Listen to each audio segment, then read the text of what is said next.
భారతదేశ నాటకరంగ చరిత్రలో 11,000 నాటక పుస్తకాలకు తొలి నాటక గ్రంథాలయంగా పేరుగాంచి ఔత్సాహిక నాటక రచయితలకు రంగస్థల కళాకారులందరికీ ఎంతో ఉపయోగకరంగా ఉన్నటువంటి ఈ గ్రంథాలయం 2012లో ఇదే రోజు విశాఖపట్నం దొండపర్తిలో కేవలం 1100 నాటక పుస్తకాలతో ప్రారంభించబడి నేడు సుమారు 11,000 భారతదేశ నాటక భాండాగారం అయింది.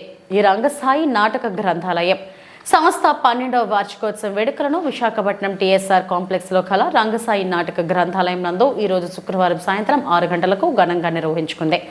ఈ సందర్భంగా విశాఖ ప్రముఖ రంగస్థల కళాకారులను ఆత్మీయ సత్కారంలో గౌరవించింది. వీరు ప్రముఖ నటి, దర్శకురాలు, గారుడ, కందుకూరి అవార్డు గ్రహీత శ్రీమతి హుస్సేన్ జహాన్ బేగం, సంధ్యా ప్రియదర్శిని, ప్రముఖ పౌరాణిక నటులు, సంగీత దర్శకులు, నంది అవార్డు గ్రహీత బగాది విజయసారథి, రచయిత, నటులు, దర్శకులు, జర్నలిస్ట్, బంగారు నంది అవార్డు గ్రహీత డేవిడ్ రాజు, రచయిత, నటులు, సినీ దర్శకులు, ఆకాశవాణి విశాఖపట్నం డాక్టర్ సాంబశివరావు ఖండాత్రి.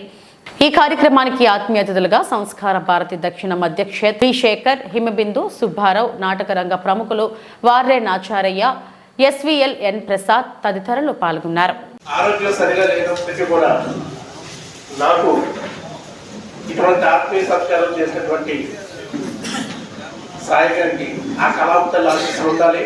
ఆయన పూర్తిగా కోరుకొని సంపూర్ణ ఆరోగ్యవంతులై మన మధ్యకు వస్తారని ఆ భగవంతుని వేడుకుంటూ నాకు ఈ సత్కారం చేసినందుకు, ఇంతమంది మహోన్నతుల మధ్యలో చేసినందుకు నేను ఎంతో అదృష్టవంతుని. అంతే తప్ప ఎక్కువ మాట్లాడలేదు. అన్న థ్యాంక్ యూ వెరీ మచ్.